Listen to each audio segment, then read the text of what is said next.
I struggle with the job I'm in and have tried to shift it, not sure why, nothing has happened, feeling unhappiness where I am. What in your life makes you happy in the midst of that?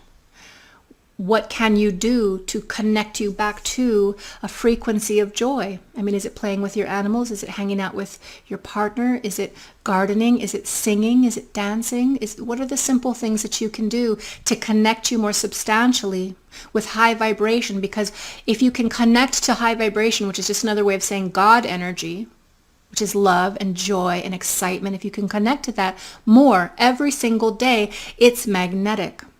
You feel it. You're feeling in that state. And it's the feeling that's the secret. The longer you're in that state, the more the subconscious can create from that state.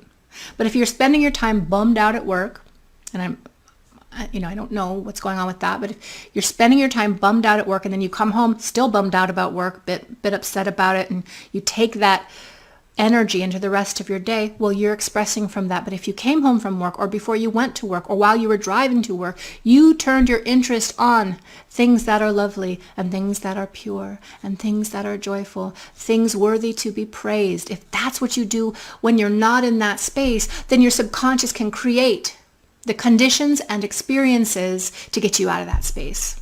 But if you're not spending the time feelingly in the right energy, subconscious doesn't have the time, space, or ability to do that for you. Does that make sense? So for those of us who are underwater or maybe just have our head above water, like life is bad right now, it is of utmost importance that we find ways to connect and feel something loving.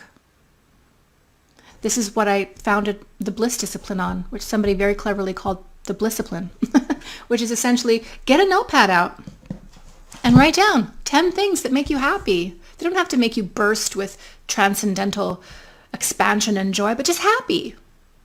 Maybe it's cooking, maybe it's gardening, maybe it's singing. What are those things? Know what they are, because every day you come home and you do those things. You do them for a period of time. You sit at your piano and you play. You get in front of your canvas and you paint. You get into that alignment and you feel that. Now the subconscious has some space. Also, next week we'll be talking about sleep. And we spend a third of our life in sleep. And if we prime sleep the right way and we work with the subconscious and with the conscious aspect, we can use that entire time to create what we want. So do stay tuned for that and come back next week, because that's what we're going to be talking about. Join me this year at the 2019 Bliss Retreat in beautiful Loveland, Colorado. The Bliss Retreat is a 4-night, 5-day, blissed out extravaganza where there will be sacred ceremonies, spiritual workshops, and nightly services with me, Crystal Ann Compton.